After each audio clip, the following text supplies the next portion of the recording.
Hi மக்களே, welcome back to தை மாற்றத்தின் குரல். நண்பா, ஒரு நிமிஷம் யோசிச்சு பாருங்க. நாம் ஏன் ஓடி ஓடி சம்பாதிக்கிறோம்? ஒரு நல்ல கார் வாங்கவா, இல்லை பெரிய வீடு கட்டவா?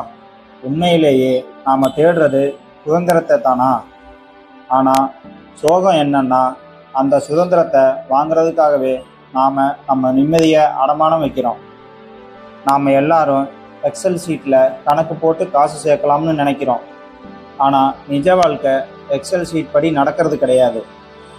த சைக்காலஜி ஆஃப் மணி புத்தகத்தோட 19வது அத்தியாயத்தில் ஆசிரியர் மார்கன் ஹவுசல் ஒரு முக்கியமான ரகசியத்தை சொல்கிறாரு.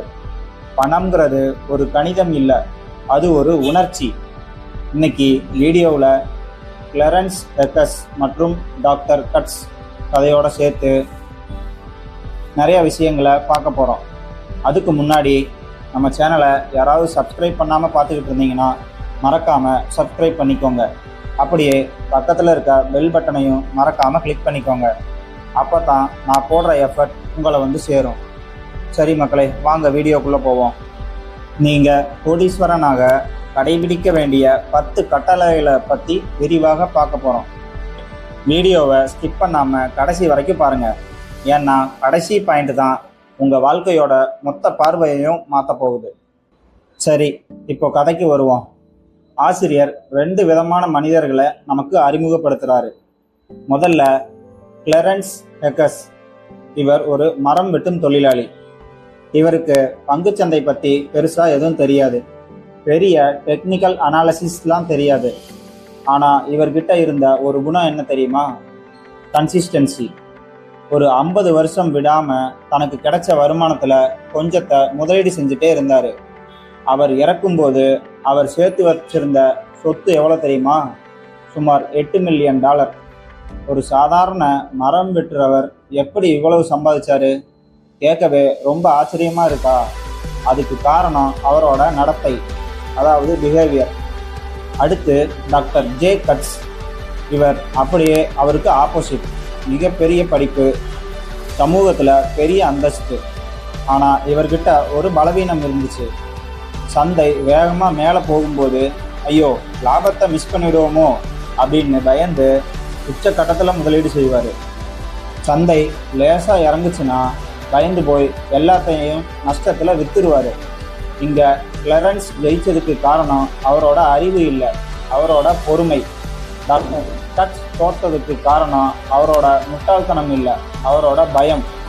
இதிலிருந்து நாம் கற்றுக்க வேண்டியது என்னன்னா, investing is not about beating the market, it's about beating your own emotions.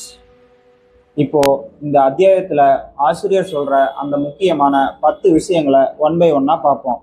முதல் விஷயம், பணிவை வளர்த்து கொள்ளுங்கள். அதாவது ஒரு விஷயம் நல்லா நடக்கும்போது நான் தான் புத்திசாலி அப்படின்னு நினைக்காதீங்க.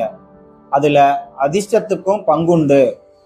அதே போல் தோக்கும்போது உங்களை நீங்களே வெறுக்காதீங்க. அடுத்ததாக 2வது விஷயம், நேரம்தான் உங்கள் ரகசிய ஆயுதம். முதலீட்டில் மிகச்சிறந்த ரிசல்ட் எப்போ வரும் தெரியுமா? நீங்கள் முதலீடு செஞ்சுட்டு அமைதியாக இருக்கும்போது தான் அதுக்கு மிகச்சிறந்த ரிசல்ட் வரும். வாரன் பஃபட் அவரோட 90% சொத்தை அவரோட 65 வயதுக்கு அப்புறம் தான் சம்பாதிச்சாரு.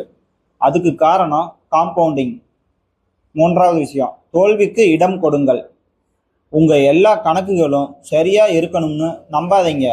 எதிர்பாராத செலவுகள் வந்தால் என்ன பண்ணுவீங்க? மார்ஜின் ஆஃப் சேஃப்டி எப்பவுமே ரொம்ப முக்கியம். 4வது விஷயம், செல்வம் என்பது கண்ணுக்கு தெரியாதது. ஒருத்தர் 1 கோடி ரூபாய் காரில் போகிறாருன்னா அவர் அக்கௌண்ட்டில் 1 கோடி ரூபாய் குறைஞ்சிருக்குன்னு தான் அர்த்தம். உண்மையான செல்வங்கிறது நீங்கள் இன்னும் செலவு செய்யாமல் பேங்க்கில் வச்சிருக்கிற காசு தான். 5வது விஷயம், நிம்மதியான தூக்கம். நீங்கள் ஒரு ஷேர் வாங்குறீங்கன்னா ஆனால் அன்னைக்கு நைட்டு ஐயோ விலை இறங்கிருமோ அப்படின்னு பயத்தில் தூக்கம் வரலைன்னா அந்த முதலீடு உங்களுக்கு தேவையில்லை. உங்கள் மன அமைதி தான் லாபம். 6வது விஷயம், சுதந்திரமே உண்மையான செல்வம். உங்களுக்கு பிடிச்ச வேலையை பிடிச்ச நேரத்தில் பிடிச்சவங்களோட செய்கிற அந்த சுதந்திரம் இருக்கு பாருங்க, அதுதான் பணத்தோட உச்சக்கட்ட மதிப்பு. 7வது விஷயம், ஒரே அடியில் 6 அடிக்க நினைக்காதீங்க. எல்லா காசையும் ஒரே இடத்துல போடுறதோ இல்லை பயந்து போய் எதையுமே பண்ணாமல் இருக்கிறதோ தப்பு. வாழ்க்கையில் ஒரு பேலன்ஸ் வேணும். 8வது விஷயம், நீங்கள் தவறு செய்வதை ஏற்றுக்கொள்ளுங்கள். நீங்கள் 50% டைம் தப்பான முடிவுகள் எடுத்தால் கூட மிச்சம் இருக்கிற 50% சரியான முடிவுகள் உங்களை கோடீஸ்வரனாக்க முடியும். 9வது விஷயம், உங்களை நீங்களே மன்னித்து கொள்ளுங்கள். ஒரு வருஷம் முன்னாடி எடுத்த முடிவு இன்னைக்கு தப்பாக தெரியலாம். அதுக்காக வருத்தப்படாதீங்க. அன்னைக்கு இருந்த சூழ்நிலைக்கு அது சரிதான்.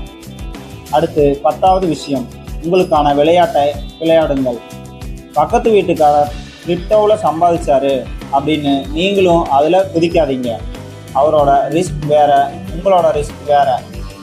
நண்பா, நாம் எல்லாரும் இந்த உலகத்தில் ஒரு நிச்சயமற்ற தன்மையில் தான் வாழ்ந்துக்கிட்டு இருக்கோம்.